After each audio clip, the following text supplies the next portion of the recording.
Hi everyone, it's Wednesday the 29th of June and this week's challenge is Army Base. We've got Aaron as our star hero and shooters starting charged. Not actually too bad a class boost this week. There's a few where charge shooters will be quite useful. Not too many.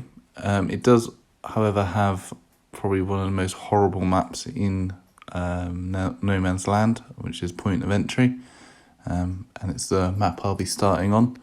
But before we get to that, let's see what the weekend events we have are. The first one is a component event for chemicals. So that means any components you find in the after mission crates will be chemical style. And you'll also get the trade up in the trade shop. So that's not bad. Next event is free badge swap. So you'll be able to swap any badges around for free. And we've also got reduced guild gifts again. So treat your American friends to 4th of July gifts and hopefully get some back in return. So with that out of the way, the first map is Point of Entry. It is horrible and really difficult, and having Aaron as lead is not going to help that. The objective is to open the door, which takes 2 turns, and you've got one exploder, a load of normal walkers, and a couple of riots on the board to start with. Then after the first turn, exploder and a riot will spawn from the tent on the left, and you've also got an auto spawn on the right top corner by the exit to deal with, which spits out 2 at a time. And honestly, I'm not really sure what to advise you on this. Being able to use the exploder to kill most of the starting walkers and riot Giglen to herd them will get you through the first couple of turns, and then getting on the gate with someone quickly. After that, you're probably looking at hopefully getting recharged with riot Giglen or Princess. Not nice, and look out for my videos. I'll try a few different teams. Even when you can use anyone as leader, it's a horrible map. So good luck everyone on that one. And if you've got any good ideas, leave them in the comments below and maybe it'll help someone out. But I hate it and I'm not looking forward to it. Anyway, the next map is MASH, or MASH. This one you've got to open the 3 boxes. One is right in front of you, one to the top left, one to the top right. There's an incoming. There's a couple of exploders on the map. One normally starts directly in front of you, behind the whatever they are, and one normally starts to the right. If you can keep the threat down, go for it. But normally it's easier to explode the explosives of a shooter and just get those crates open really quick. It's actually quite a fun map. I really enjoy this one. There's a lot of different ways you can try and do it. Usually use beta in lead, which helps trying to get to the crates and herding on the way. Aaron in lead, you're going to be using him to explode the exploders. You can use Pizza Glen and someone else, not sure yet, but I'll probably find someone to use. Maybe Beta, just not in lead. But yeah, I quite like that one. I believe last time I managed to get out before the first incoming in Nightmare, but can't quite remember how we did it. But it was a good fun map. I enjoyed it. Next map is Out in the Open. This one's your standard open the gate for a few turns whilst trying to survive a lot of walkers coming at you.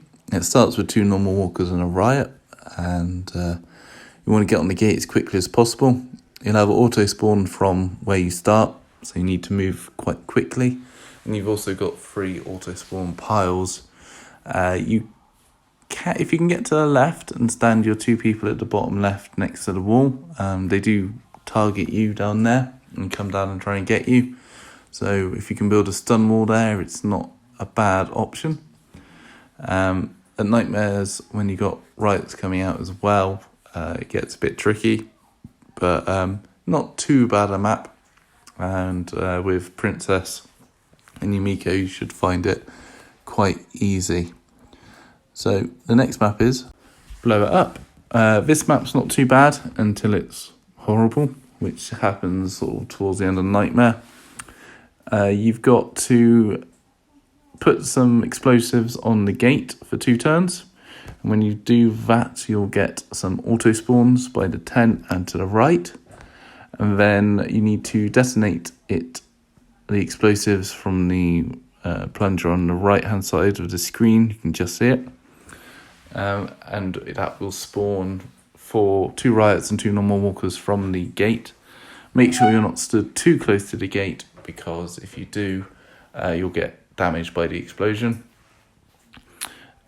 One good tactic for this, especially on earlier rounds, is to keep the threat down, kill everything on the board before you start on the gate.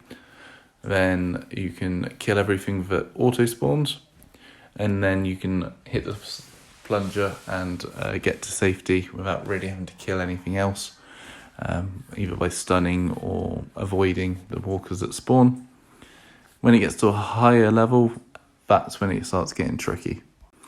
At that point, you're looking at getting on the gate in the first turn and either herding or stunning everything, or getting Pizza Glenn into a position where he can hit the plunger straight away, and then moving to safety and then running past everything at the end. I've got some videos on my YouTube channel if you want to check it out. Aaron in lead, not sure that's going to really work. It's going to be a very long slog with Princess and Yumiko probably. Probably not going to try it, but never say never, eh? So, yeah, quite a good fun one until it's not, and then it gets tough. Next map is a nice Killer Walkers, which is called Weapons Free, and you've got a few starting walkers, and then the incoming comes in waves. Incoming auto spawn comes in waves, including a couple of exploders. So if you can bunch everything up nicely, you can take a lot down in one go. General tactics for this is use range, run right, stun stuff that you can stun, and explode the exploders at their best times. Shouldn't be too much of a problem. Usually quite a fun one. Who doesn't like blowing stuff up, eh? Anyway, next map is All Around the Watchtower.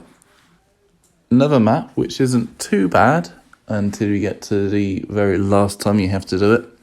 So before that though, you've got to open 3 out of 5 crates. 3 out of 6 crates, sorry, and get to the exit on the top right. It starts with 2 exploders and 5 normal walkers, 4 normal walkers and a riot. If it starts similar to this, but all the normal walkers are next to exploders, you're going to want to use your charge attack to explode both of those and get the boxes open on the left as quick as possible. Pizza Glenn really helps with that, being able to open a crate and get ready to open the next. And then you want to run to the right and open those as quickly as possible too, because you will start getting auto spawns from the middle, left and right, and you'll also get an incoming on the line, so you need to move quickly. It's quite okay map until you get to the end when it's on 1 turn incoming, in which case you need to be able to explode the normal walkers on the right in the first turn. You also have a tank there which you'll need to interrupt. You have to open the 3 crates. It has to be those 3, and then you'll probably have to use a tool to clear the line to get out. You don't have to. I think I did it without tools last time, but it'll take a lot more retries and a lot more luck. And with Aaron, I don't know if that will be possible either. So, not too bad, but last time you have to do it is horrible. But you only have to do it once like that, so that's not too bad. And that's it for this week. So if you liked the video, please like and subscribe, and thanks very much for watching. Also, you'll probably have seen by now that there's a update coming out, and NG have released a sneak peek video on their official channel. So check that out to see the 2 new heroes and other good stuff coming out. And I'll be doing a video going into more depth about what's coming out, what I think about it, so keep an eye out for that one too. Thanks for watching and see you soon.